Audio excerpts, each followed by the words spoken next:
These Muscovites are learning how to be disruptors. They volunteered to monitor voting in Russia's presidential election, and meetings like this have been happening all over the country. They're shown videos of what to look out for. This one is from parliamentary elections 2 years ago and shows what looks like ballot stuffing in southern Russia. They want to minimise such fraud being repeated, which they hope will keep Sunday's election turnout from being artificially inflated. Everyone understands that this is not an election, and there's no point in voting. That's why our only game is the turnout, because that's the Kremlin's main focus in this election, and they fight for high turnout with all their administrative resources. The man driving all this is Alexey Navalny, Russia's most high-profile opposition politician.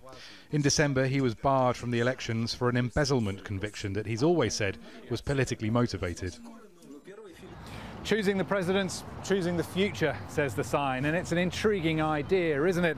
What if Russians had been able to make that choice between Vladimir Putin and Alexey Navalny? Well, polling over the last year suggests that Vladimir Putin is consistently on 70%, whereas Navalny is in low single digits. The implication of that is clear, but it's telling of the Kremlin's approach to things that they weren't prepared to even take that chance.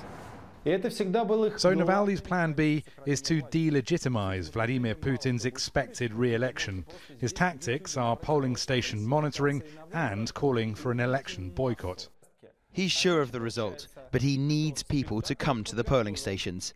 Otherwise, his spectacle, the actors, the lighting man and the cloakroom attendant are all in place, but the theatre is empty. The audience didn't turn up, and that's what scares him. For many of Navalny's supporters, this is a generational struggle. When I went to my first rally a year ago, my granny called me and said, "You study in a state-funded university and the state pays for your education. Why are you going to rally? You're being so bad."